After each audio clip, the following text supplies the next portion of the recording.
Jesus, what the hell is that? Are the bodies respawning? God damn it. Welcome back to Bickering Nerds. Today I'll be reviewing A.I.L.A, a horror game about an AI that creates nightmares. Specifically tailored to me.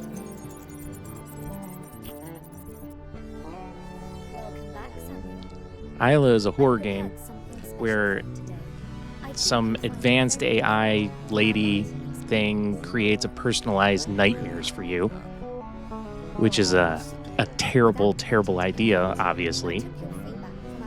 Humanity saw that autocorrect turn into duck for 15 straight years and said, yeah, let's let the computer design our trauma. So today, we're reviewing A.I.L.A, a game that asks the important question, what if ChatGPT had a basement and a bunch of torturing devices?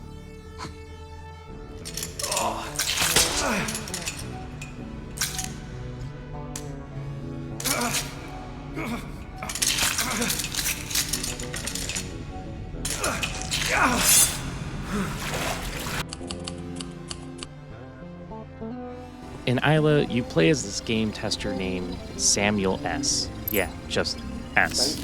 If I missed the last name, I'm sorry. Whatever. Samuel's current task in A.I.L.A, the game, is that he's to work with an experimental horror game designing technology AI.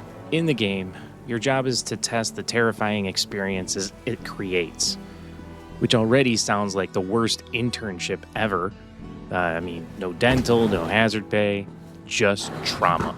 And probably a waiver that says, by clicking accept, you agree to be fully messed up by the end of this. The big hook is that the computerized Clive Barker that keeps changing the type of horror game that you're playing. So instead of one spooky house or one ghost ship, you get like a whole sample platter of bad decisions that she puts in front of you.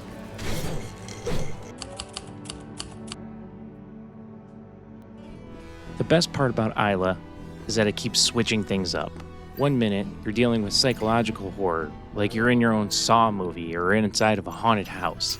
The next minute, it feels like you're in a survival horror, and then suddenly the game is like, what if we gave you a new location and a fresh reason to scream? It's basically a horror movie buffet. And honestly, that variety helps a lot. A lot of horror games pick one location and stay there forever. See Resident Evil 1. A.I.L.A gets you bouncing around because the whole story is the AI made it.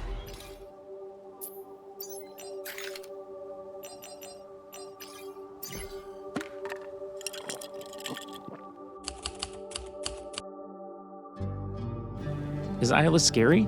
Yeah, it can be. I think I got scared a few times. But it's not always scary in the same way. Sometimes it's a creepy atmosphere, sometimes it's a monster encounter. Sometimes it's the game making a noise behind you and then your spine tries to leave your body through your neck. The best scares in the game is when it makes you feel like you're actually safe, when you think you're between levels. That's a great horror trick because nothing says relax like realizing that the break room is also haunted. A few moments are genuinely tense, and a few others are like, oh, there's the bad guy. Didn't see him coming. Oh, geez. But overall, the atmosphere does a lot of work, and the music and sound is amazing, except for the music in the credits.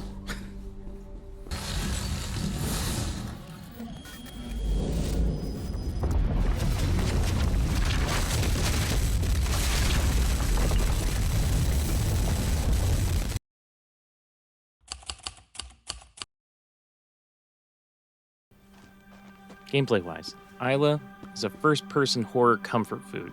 You explore creepy places, solve puzzles, you're inspecting objects, you run from things, and occasionally wonder why horror game characters have never heard of turning all the lights on. You're backtracking, you're getting keys, there's doors, there's locked things.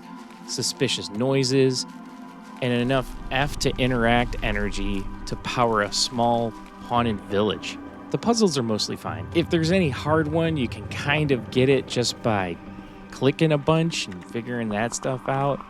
Some are damn near impossible because you might have missed a clue on a piece of paper someplace way behind you and you have to backtrack to find that piece of paper. They're not so hard that you'll need a conspiracy board, but they do give your brain something to do between panic attacks. And I appreciate that, because if a puzzle in a horror game gets too confusing and I can't unlock that lock, I start emptying a magazine into the lock wondering why it doesn't bust.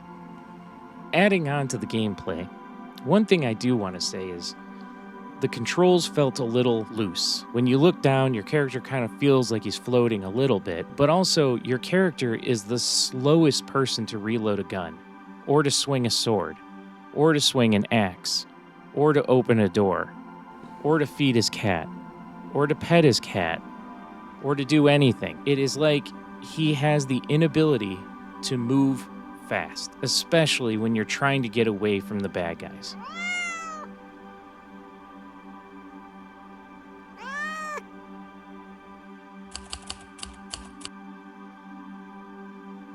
The AI concept is the main reason A.I.L.A stands out. The idea of an artificial intelligence learning what scares you specifically and then building a horror game around it is actually a really great idea, but also not a good idea. Horrible in real life, but great in fiction. In real life, not to turn this review into a anti-AI speech, but to make things that are solely built for you, you lose the ability to have a shared experience with other people in your life. It would never be like, hey, Brad, I would like for you to try out this game that I played. He would not enjoy it as much as I would, but at the same time, we also have nothing to talk about then. If I'm constantly playing my games and he's constantly playing his games, or he's listening to Brad specifically played music, and he's like, hey, did you ever hear this band? I'm like, of course not, Brad. That's your band that your AI made up for you. We lose shared experience. But in a game, it gives A.I.L.A permission to be unpredictable. The settings can change, the rules can change, and the game can keep making you wonder how much of this is still part of the simulation. I do wish that it pushed the idea even further sometimes. I wanted the AI to feel even more personal and invasive. A lot of times I felt like Samuel was just playing generic games that slightly had something to do with him. Like, don't just scare me with a monster. Pull things up from my past. Find things that have traumatized me before and add on to that. Make the monster something I can relate to. That's real horror.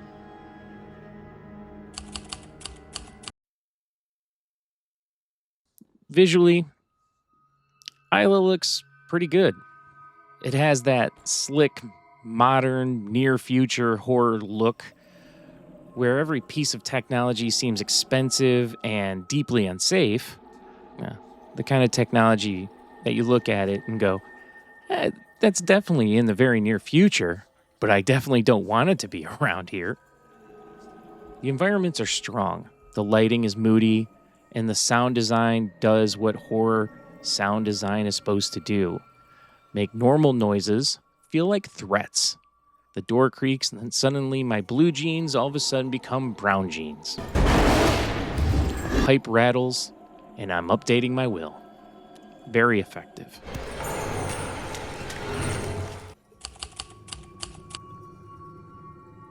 My biggest issue with A.I.L.A is that the variety is both the biggest strength and the biggest weakness.